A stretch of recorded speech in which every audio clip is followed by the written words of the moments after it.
लोग जो बच्चे Yes. So today we will discuss how substitute goods and complementary goods affect the demand curve of a commodity. Look everyone, here we have to read only the meaning of substitute goods. We already know the meaning. Substitute goods are the goods which can be used in the place of one another for satisfaction of a particular want. Like tea and coffee, we can say Pepsodent and Colgate, ball pen and gel pen. These are the substitute goods. Now this diagram is only for your knowledge. We need not to draw this diagram anywhere. Have a look. This diagram is showing us the relationship between price of substitute commodity and demand of our commodity. It means here they have taken price of coffee and here they have taken demand for tea. They have taken price of coffee and demand for tea. It means it is not a perfect demand curve. It is simply a curve showing the relationship between price of substitute commodity and demand of its other good. Right? So have a look what is drawn here. Suppose when coffee was priced as rupees 10, consumers of tea were purchasing 20 units of tea. Suppose we are assuming that they were purchasing 20 packets of tea when coffee was priced at rupees 10. Now, if price of coffee rises and becomes 15, what will happen? Consumers of tea will start demanding more of tea, right? So have a look. T की तरफ से यहाँ पे quantity increase हो जाएगी और जब हमने इसको ज्वाइन किया तो ये अपवर्ड स्लोपिंग आएगा। आपको ध्यान रखना है ये कर्व आपका डिमांड कर्व नहीं है, ये एक सिंपल डायग्राम है जो शो कर रहा है सब्स्टिट्यूट की प्राइस और हमारी कमोडिटी की डिमांड को। Is it okay? आगे देखिए, इसी तरीके से कॉम्प्लीमेंट्री गुड्स की बात करते हैं। Complementary goods are the goods which are used together to satisfy a particular want. एक ही particular want को fulfill करने के लिए जिन चीजों की एक साथ डिमांड की जाती है। For example, pen and ink, marker and ink, we can say bread and butter, vehicle and petroleum. These are the goods which fulfill the demand for one another.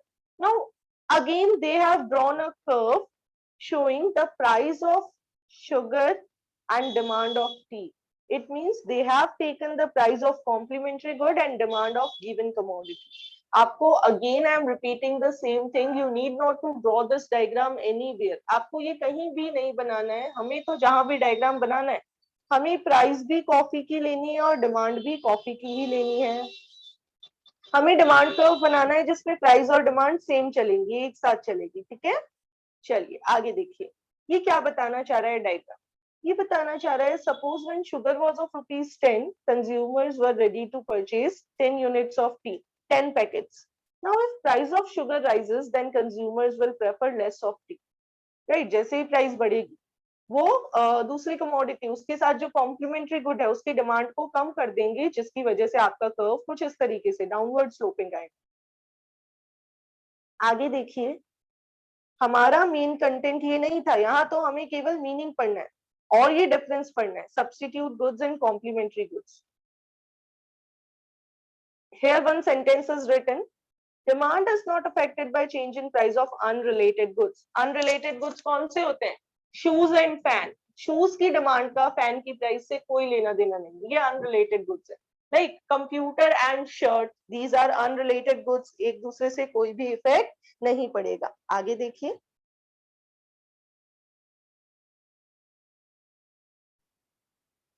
now this one is important. Have a look everyone. Make sure you are supposed to underline the content from your book also. Unrelated goods refers to those goods which are not linked with the demand of given commodity. जो link ही नहीं है, जिनका आपस में कोई लेना देना ही नहीं है, जैसे कि टी की डिमांड और पेन की प्राइस, इनका आपस में कोई लिंक नहीं है, कोई लेना देना नहीं है. राइट, आगे देखिए बेटा, नया टॉपिक आया है आपके लिए, क्रॉस डिमांड. क्रॉस डिमांड क्या होता है? देखिए, जब मैं यहाँ पे, बहुत ध्यान से समझना है, इजी सा कंसेप्ट है. If I have written Colgate and Pepsodent, अब मैं पेप्सोडेंट की डिमांड को कोलगेट की प्राइस से रिलेट करके पढ़ना चाहती हूँ, यानी किसी गिवन कमोडिटी को उसके रिलेटेड गुड्स की प्राइस से पढ़ना चाहते हो तो इसको हम कहेंगे क्रॉस डिमांड। क्या कहेंगे? Cross demand. So have a look what is written over here. हमने क्रॉस कर दिया, हमने एक कमोडिटी की डिमांड को दूसरी कमोडिटी की प्राइस से रिलेट कर दिया। Quite simple. Cross demand refers to the relationship between demand of a given commodity and price of related commodities, other things remaining the same. यानी जब हम डिमांड ऑफ आर कमोडिटी को किसी related good की price के साथ relate करने की कोशिश करते हैं, उसके साथ पढ़ने की कोशिश करते हैं, तो इसी को क्या कहा जाता है? क्रॉस डिमांड कहा जाता है। हमारे पास दो तरीके के गुड्स है, कौन कौन से? Substitute and complementary. तो हम बात करते हैं कि डिमांड ऑफ गुड एक्स को हम प्राइस ऑफ गुड वाई से रिलेट करते हैं, है ना, इसके किसी भी सब्सटीट्यूट या कॉम्प्लीमेंट्री से रिलेट करते हैं, यानी सेकंड डिटर्मिनेंट को पढ़ते हैं। तो यहाँ पे हम पढ़ रहे होते हैं क्रॉस डिमांड। चलिए ये देखिए क्या लिख के दिया हुआ है। Cross demand is positive in case of substitute goods. It means substitute good की प्राइस बढ़ेगी तो हमारे गिवन गुड की, सब्सटीट्यूट को पी वाई लिख देती हूँ, तो हमारे गिवन गुड की डिमांड भी बढ़ जाएगी, यानी पॉजिटिव रिलेशन चलेगा। और अगर सब्सटीट्यूट की प्राइस कम हो जाएगी तो हमारे गिवन गुड की डिमांड भी कम हो जाएगी। इसका लॉजिक सबको पता है ना, कोलगेट कॉस्टली होगा तो पेप्सोडेंट की डिमांड इंक्रीज हो जाएगी। तो ये कह रहे हैं पॉजिटिव रिलेशन है सब्सटीट्यूट के केस में, और कॉम्प्लीमेंट्री के केस में नेगेटिव चलता है। कैसे नेगेटिव चलता है? इंक पेन कॉस्टली हो जाएगा, इंक पेन की प्राइस बढ़ जाएगी तो इंक पॉट की डिमांड कम हो जाएगी। जब दो वेरिएबल अपोजिट डायरेक्शन में चलते हैं तो हम कहेंगे नेगेटिव रिलेशन। तो ये आपको याद रखना है, ये एमसीक्यू में फिलअप में आएगा डेफिनेटली। क्रॉस डिमांड पॉजिटिव कब होती है? जब सब्सटीट्यूट गुड्स होते हैं। पॉजिटिव का मतलब क्या है? कि अगर रिलेटेड गुड की प्राइस बढ़ी तो हमारी गिवन कमोडिटी की डिमांड बढ़ जाएगी। और नेगेटिव कब होता है? जब गिवन गुड की प्राइस बढ़ी तो हमारी डिमांड कम हो जाएगी। तो कॉम्प्लीमेंट्री में नेगेटिव एंड सब्सटीट्यूट में positive. Anyone, any doubts? All right, चलिए भाई आगे बढ़ते हैं।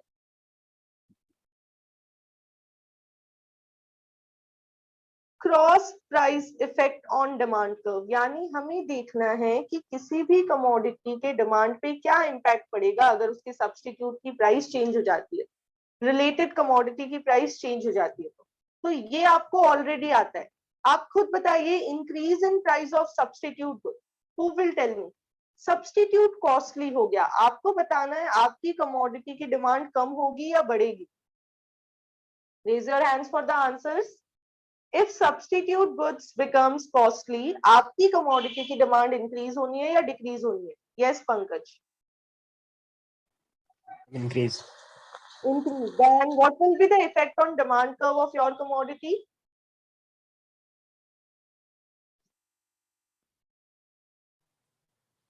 इंक्रीज होगी क्योंकि वो जो हमारी कमोडिटी होगी वो रिलेटिवली चीपर हो जाएगी उससे। बिल्कुल, तो हमारा डिमांड कर्व फॉरवर्ड शिफ्ट आ जाएगा। क्या आप सबको ये डायग्राम समझ में आ रहा है? आप इसको ध्यान से, ये हमें बनाना है। अभी जो पीछे आपने दो डायग्राम समझे आज की क्लास में, वो हमें कहीं पे भी यूज नहीं करने एग्जामिनेशन पॉइंट ऑफ व्यू से, हमें केवल ये डायग्राम बनाने हैं। Have a look everyone. Price of T, we have here taken price of tea and we are taking the demand of tea only. जब हम सेम कमोडिटी को दोनों तरफ लिखेंगे तो ही वो डिमांड कर्व कहलाएगा। Now have a look.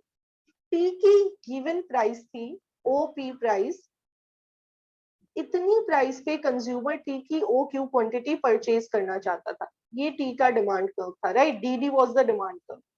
अब आपको पूछना चाह रहे हैं कि जब कॉफी कॉस्टली हो गई, कॉफी की प्राइस बढ़ गई, तो टी की डिमांड कर्व पे क्या इंपैक्ट पड़ेगा? जैसे ही कॉफी कॉस्टली हुई, consumers of coffee will now shift on to the tea. वो अब टी परचेज करेंगे, और जब वो टी परचेज करेंगे तो on the same price T की डिमांड इंक्रीज हो जाएगी। क्वांटिटी की साइड से आगे ले जाना है, तो हमारा नया डिमांड कर्व बन जाएगा आगे की तरफ। जब तक प्रैक्टिस नहीं करोगे तब तक गलतियां होगी। आप खुद से बना के देखिए, स्टेप्स देख लीजिए। अगर आपको कभी भी इंपैक्ट ऑन डिमांड कर्व पूछे, आप सिंपल पहले डिमांड कर्व ड्रॉ कीजिए कुछ इस तरीके से। ये मैंने एक डिमांड कर्व ड्रॉ कर लिया, right? D where O P was price and O Q was quantity. आप अगर कोलगेट और पेप्सोडेंट ले रहे हो तो ये प्राइस भी कोलगेट की है और ये डिमांड भी कोलगेट की। Now you have to tell us कि पेप्सोडेंट की प्राइस बढ़ जाती है, प्राइस ऑफ रिलेटेड गुड जिसमें पेप्सोडेंट की बात कर रहे हैं, पेप्सोडेंट की प्राइस इंक्रीज होगी तो कोलगेट का डिमांड कर्व कैसे रिएक्ट करेगा? तो बिल्कुल पेप्सोडेंट महंगा होते ही सेम प्राइस पे कंज्यूमर कोलगेट ज्यादा खरीदेगा। आप दो अलग अलग पेन यूज कर सकते हैं। जब वो ज्यादा परचेज करेगा तो कंज्यूमर का डिमांड कर्व कोलगेट के लिए आगे की तरफ शिफ्ट हो जाएगा, D1 and D1। Okay, yes Pankaj, do you want to ask something? Ma'am इसमें पहले टेबल बनाना नेसेसरी थोड़ी है। नहीं, बिल्कुल भी नहीं, टेबल बनानी जरूरी नहीं होती, ठीक है। मैम जैसे यू आपने ओनली, वो क्वेश्चंस दिए थे सैटरडे को, तो मैम उसमें डायरेक्ट बिल्कुल, डिमांड का बना सकते हैं ना? हाँ जी, you have to draw the demand curve and one more thing, you have to mention कि ये क्या हो रहा है, शिफ्ट आ रहा है कि मूवमेंट हो रहा है। For example, in this point, we will be mentioning that there will be a rightward shift in demand curve of given commodity. Is it okay? चलिए, आई होप ये पार्ट सभी को समझ में आया होगा। अब मुझे हैंड रेज करके बताइए, कौन मुझे बता रहा है what will be the impact of decrease in price of substitute good. Suppose ये आपका डिमांड कर्व है, only one hand is raise till yet.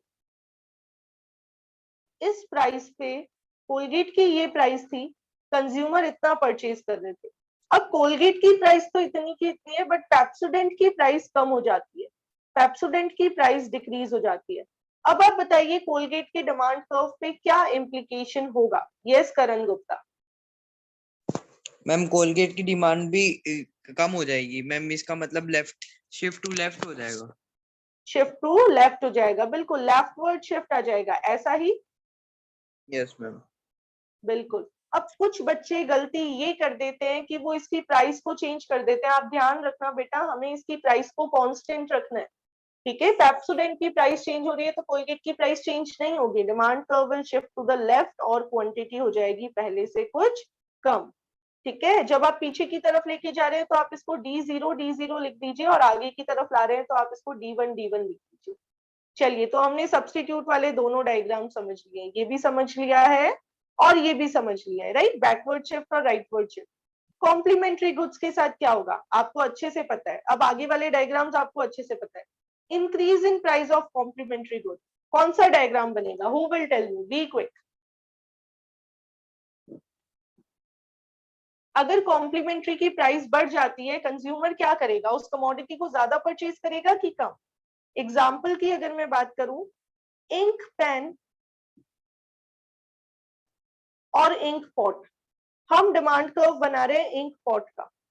आपको बताना है इंक पेन कॉस्टली हो गया, इंक पॉट के डिमांड कर्व पे what will be the impact?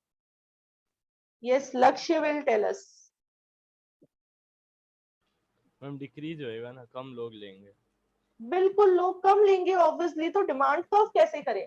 Demand curve पे क्या इंप्लीकेशन लगाएं? लेफ्ट शिफ्ट होगा। लेफ्टवर्ड शिफ्ट होगा, वेरी गुड।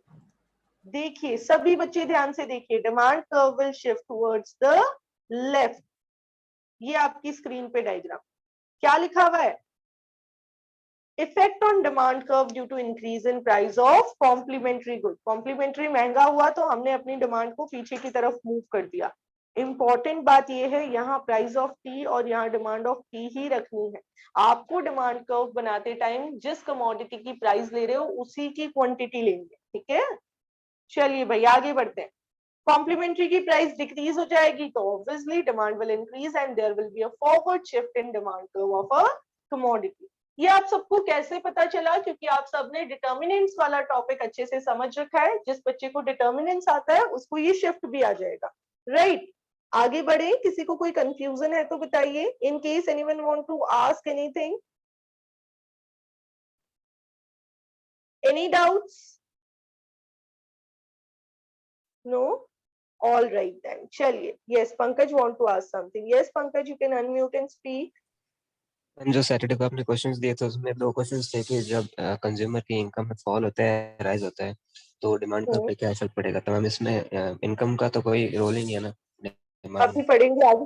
बिल्कुल, इनकम का रूल कैसे नहीं है बेटा? Income of a commodity affects the demand of commodity, हमने पढ़ा था ना, normal good and inferior good. अभी हम आगे हाँ वही यस मैम। टॉपिक, यस हाँ, अभी बस हमारा नेक्स्ट टॉपिक वही है। आप देखिए जरा, उन क्वेश्चंस को हमने अभी क्लास में डिस्कस किया था, कुछ बच्चे तब तक एडमिट नहीं हुए थे। आप देखिए ये आ गया इनकम के साथ। अब ये आपको बता रहे हैं, पहले तो दो तरीके के गुड्स होते हैं, normal goods and inferior goods. Normal goods are the goods whose demand increases with increase in income. आपको यही डेफिनेशन लिखनी है। कुछ बच्चे लिख देते हैं normal goods are superior quality goods. ये नहीं लिखना है, आपको मार्क्स नहीं मिलेंगे इससे। आपको लिखना है normal goods are the goods whose demand increases with increase in income. हर वो कमोडिटी हम जिसकी डिमांड इंक्रीज कर देते हैं जैसे ही हमारी इनकम इंक्रीज होती है, उसे नॉर्मल गुड कहा जाता है। वो चीजें जो हम ज्यादा प्रेफर करते हैं खरीदना जब हमारी इनकम बढ़ती है। तो देखिए यहाँ पे again this diagram is not significant from exam point of view. ये सिर्फ आपको इनकम और नॉर्मल गुड्स की डिमांड के रिलेशन को बताने के लिए बनाया। इसको आपको एग्जाम में कहीं भी नहीं बनाना। जैसे वो दो नहीं बनाने थे ना, सब्स्टिट्यूट और कॉम्प्लीमेंट्री वाले, वैसे ये भी नहीं बनाना, बट समझना जरूर है। यहाँ पे लिया है इनकम को और यहाँ लिया है डिमांड ऑफ टीवी को। तो ये बताना चाह रहे हैं that TV is a normal good when income of a consumer increases. जब ये इनकम थी तो कंज्यूमर इतना परचेज कर रहा था, जब इनकम इंक्रीज होती है तो कंज्यूमर इसकी डिमांड भी बढ़ाना चाहता है। तो इसको हम क्या कहते हैं, नॉर्मल गुड जिसमें अपवर्ड स्लोपिंग कर्व बनता है। Is it okay to everyone? Normal goods कौन से गुड्स होते हैं जिसमें कर्व अपवर्ड स्लोपिंग बनता है, पॉजिटिव रिलेशन है। आप बस ये दो चीजें हाईलाइट कर लीजिए, आपको ज्यादा कंफ्यूज होने की रिक्वायरमेंट नहीं है। You are suppose to highlight this part and this part, that's it. You need not to focus on anything other than these two sentences. You have to focus on only these two sentences. That normal goods are the goods which demand for whose demand increases with increase in income, and income effect is positive. It means income will give a positive effect on the demand of these goods. आगे देखिए inferior goods क्या है। ये low quality के goods होते हैं, but ये चीज आप लिख नहीं सकते।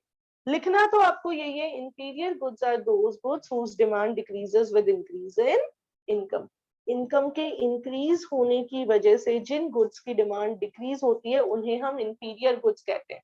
आपको मैंने एग्जांपल बताया था, प्योर घी और डालडा घी। ये टॉपिक हमने बहुत पहले ही कवर कर लिया है, राइट? प्योर घी और डालडा घी। तो प्योर घी नॉर्मल कमोडिटी होगा क्योंकि कंज्यूमर की इनकम बढ़ती है, कंज्यूमर उसकी डिमांड बढ़ा देगा। लेकिन डालडा घी कैसा होगा, इंफीरियर। जब कंज्यूमर की इनकम बढ़ेगी तो वो डालडा घी की डिमांड को डिक्रीज कर देगा। तो ये हमने पढ़ लिया था, यहाँ पे इनकम इफेक्ट नेगेटिव। अब इनकम के साथ जब इसका डायग्राम बनाया है तो देखिए ऐसे बनाया है। Again this is not significant from exam point of view. What they have done, taking income on Y axis and demand of black and white TV on X axis. इन्होंने बताया जब कम इनकम थी तो इसकी डिमांड ज्यादा थी, लोगों की इनकम बढ़ी तो लोगों ने ब्लैक एंड व्हाइट टीवी को कम खरीदना शुरू किया, क्योंकि अब वो क्या परचेज करेंगे, they will prefer coloured TV, right? आगे देखिए the difference between normal good and inferior good, quite important. बस ये नेक्स्ट आ गया। अच्छा, कुछ नेसेसिटी गुड्स भी होते हैं, बॉक्स में दिया हुआ है।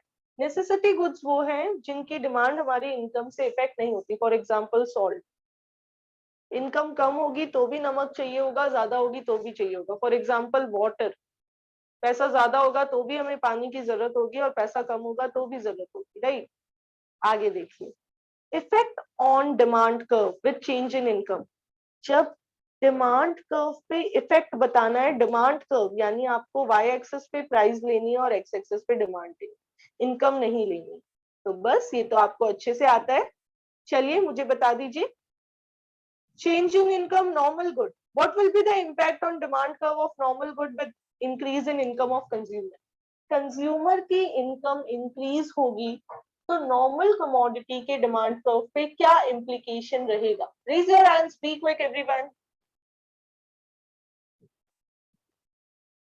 Due to increase in income of consumer, what will be the impact on demand curve of normal good? Yes, Karan. Ma'am normal good की डिमांड भी बढ़ जाएगी। बिल्कुल, डिमांड बढ़ जाएगी तो डिमांड कर्व पे कैसा शिफ्ट आएगा?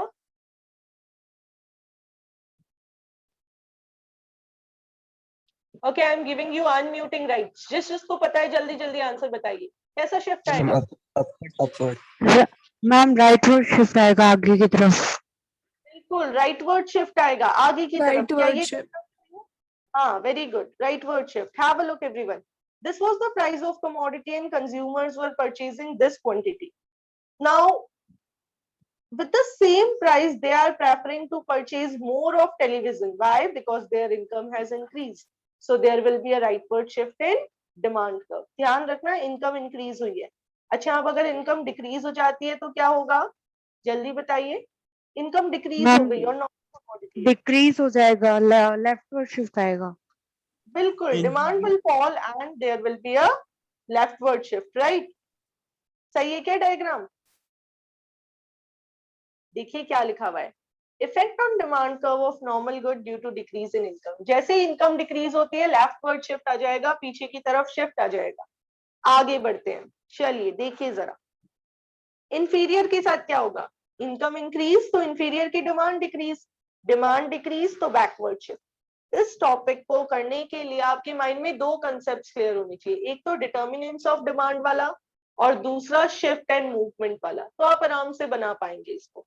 राइट, प्राइस सेम रहेगी, इनकम के बढ़ते ही इंफीरियर की डिमांड कम हो जाएगी जिसकी वजह से बैकवर्ड शिफ्ट आएगा, और इनकम के कम होते डिमांड इंक्रीज हो जाएगी जिसकी वजह से राइटवर्ड शिफ्ट आएगा. Yes Pankaj, you can now unmute and speak. Ma'am then upward shift कब आएगा? Upward slope. अपवर्ड मूवमेंट आता है बेटा. Upward movement that will occur only because of change in own price of commodity. Are you talking about this one? Ma'am the one we did before. Yes, I am drawing the diagram. Tell me, are you asking about this part? This movement? आपने जो बीच से निकाला था slope, upward shift हुआ था जो. Okay, you are asking about this part. This one? Yes ma'am. Beta, this diagram will be drawn only in case of exceptions of law of demand. In general situation, a demand curve can never be upward sloping. ये जो हमने बताया था ना, ये हमने income के साथ किसी कमोडिटी की डिमांड को रिलेट किया था. If a commodity is normal good, then with increase in income of the commodity, demand will increase. That's why we have drawn this diagram. This is not a demand curve. Is it okay? All right ma'am. You need not to draw this diagram anywhere. Okay, everyone. So we have completed the effect of income, rightward shift and leftward shift. Now have a look. They have summarized the part here. They have mentioned the reasons which can cause a rightward shift in demand curve. कब ऐसा होता है कि same price पे consumer पहले से ज्यादा purchase करना चाहता है, सेम प्राइस पे कंज्यूमर किसी कमोडिटी की डिमांड को इंक्रीज करता है और राइटवर्ड शिफ्ट आता है. ऐसा किस किस सिचुएशन में होता है ये आपके लिए बता रखा है. So have a look everyone. Point number 1 we have already discussed. Increase in price of substitute. Substitute महंगा होगा तो हमारी कमोडिटी की डिमांड बढ़ जाएगी. Decrease in price of complementary. Increase in income in case of normal good and decrease in income in case of inferior. जिनको पिछले topics आते हैं उनको तो लग रहा होगा yes it is quite simple, जिनको नहीं आते उनको बहुत टफ लग रहा होगा. तो अगर आपको टफ लग रहा है, you can contact me, you can call me after your class, you can ask your doubts and you can clear out your concepts. Okay, बस आप कंसेप्ट क्लियर जरूर कर लेना. ऐसा नहीं हो कि टॉपिक आपके ऊपर से ही निकलता जाए. चलिए, पॉपुलेशन इंक्रीज होगी तब भी राइटवर्ड शिफ्ट आएगा. फेवरेबल चेंज आएगा टेस्ट एंड प्रेफरेंस में तो भी राइटवर्ड शिफ्ट आएगा. और फ्यूचर में हमें लग रहा है कि प्राइस इंक्रीज होने वाली है तो भी राइटवर्ड शिफ्ट ही आएगा. फिर इन्होंने बता दिया लेफ्टवर्ड शिफ्ट कब कब आ सकता है. जस्ट अपोजिट सिचुएशंस करनी है. आप सबको ये खुद से करके देखना है. जस्ट अपोजिट सिचुएशन जिनमें कैसा शिफ्ट आएगा, leftward shift. I will be giving you 5 more questions for your practice. 5 diagram आपको आज भी बनाने के लिए कहूंगी. ओन प्राइस की वजह से मूवमेंट आएगा एंड अदर फैक्टर्स की वजह से शिफ्ट आएगा. Is it okay to everyone? क्या सभी स्टूडेंट्स मुझे उन 5 डायग्राम्स के आंसर्स बना के सेंड करेंगे? 5 क्वेश्चंस के आंसर्स. आपकी तरफ से रिस्पॉन्स आने हो तो ही मैं फॉरवर्ड करूं, else I will not forward. Yes ma'am, आप कर दो. Yes, very good. 1 yes is received. Who all are ready? Yes ma'am. Yes, very good. Many of you have raised your hands and shown me a thumbs up. So I will be waiting for your responses. Draw your diagrams in a neat and clean way. Okay? Now have a look. The chapter is almost completed. Tomorrow we will be just taking a recall of important points, and then after we will be starting a new chapter. Have a look. There are few kinds of demand written for you. We have to do only 2 to 3 points in this part. Price demand, simply when we are taking the demand of a commodity with reference to its own price. जब हम अपनी ही price के साथ उसका relation पढ़ रहे हैं. Income demand जब हम इनकम के साथ पढ़ रहे हैं. क्रॉस डिमांड जब हम रिलेटेड गुड्स के साथ पढ़ रहे हैं. ये तो हमें अच्छे से पता ही है. ये 3 चीजें तो हमें ऑलरेडी पता है, तो ये हमें दोबारा नहीं समझनी पड़ेगी, है ना. Price demand, the relationship between price of a commodity and demand of a commodity when other factors are constant. Income demand, the relationship between income of a commodity and demand of a commodity. Cross demand, the relationship between price of related goods and demand of a commodity. Yes, Pankaj, you can unmute and speak. How decrease in price of substitute goods was left with C. Decrease in price of substitute. Okay, Pankaj, give me an example of substitute goods. Any pair of substitute Tea and goods. coffee. Tea and coffee. Tea and coffee. Okay. Now I am taking the price of coffee. Okay. Price of coffee falls. Tell me, will the customers of tea start purchasing coffee? Yes, ma'am. Then can we say that when price of coffee falls, the demand of tea decreases?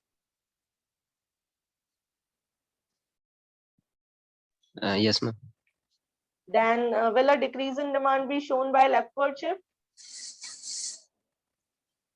Yes, ma'am. Is it clear?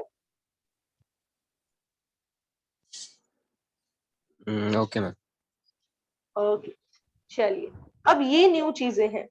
Joint demand क्या होती है? जब दो goods की साथ में demand होती है तो उन्हें जॉइंट डिमांड कहते हैं, यानी कॉम्प्लीमेंट्री गुड्स की डिमांड एक साथ ही डिमांडेड है ना, दोनों की डिमांड एक साथ चलेगी तो इसको जॉइंट डिमांड कहते हैं.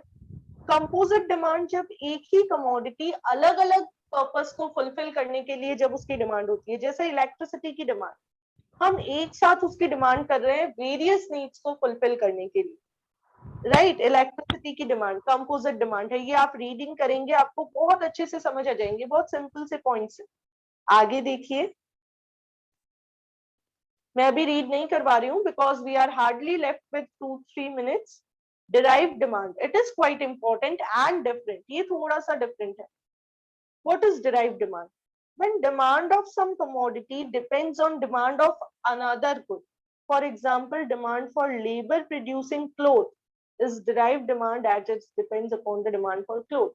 क्लोथ की डिमांड होगी तो ही लेबर की डिमांड होगी. अभी अगर आप न्यूज़पेपर पढ़ते हैं तो 2-3 दिन पहले मैंने न्यूज़पेपर में पढ़ा था कि जो रेलवे स्टेशन पे कूली काम करते थे उनको काफी प्रॉब्लम आ रही है. क्यों? क्योंकि अभी उनकी डिमांड ही नहीं है. जब ट्रेन ही नहीं चल रही ज्यादा, जब लोग मूव ही नहीं कर रहे, जब रेलवे स्टेशन पे ज्यादा भीड़ ही नहीं हो रही, तो फिर कूली की जरूरत क्यों पड़ेगी? तो यानी उनकी डिमांड डिराइव डिमांड है, उनकी डायरेक्ट डिमांड नहीं है. जब लोग एक जगह से दूसरी जगह मूव करेंगे तो उनकी डिमांड हो.